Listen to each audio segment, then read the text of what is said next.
અમરેલી જિલ્લાના રાજુલા જાફરાબાદ દરિયાઈ વિસ્તારમાં ભારે વરસાદ પડતા વહીવટી તંત્ર એલર્ટ બન્યું છે।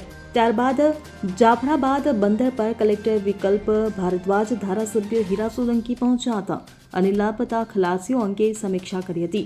ગઈકાલે જાફરાબાદની 2 બોટ અને એક રાજપરા મળી કુલ 3 બોટ દરિયામાં ડૂબી હતી। ત્યારે રાજુલા જાફરાબાદ પંથકમાં ભારે વરસાદને લઈ તંત્રને એલર્ટ સાવચેતીના પગલાં લેવા સૂચના આપી છે।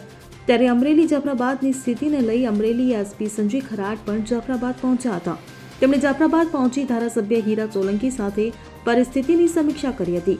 ત્યારે જાફરાબાદ દરિયાપટ્ટી વિસ્તાર પર તંત્ર એલર્ટ જાહેર કરવામાં આવ્યું છે। અશોક મણવર સાથે CN24 ન્યૂઝ અમરેલી। હવે જુઓ દેશ દુનિયાની તમામ ખબરો તમારી આંગળીના ટેરવે।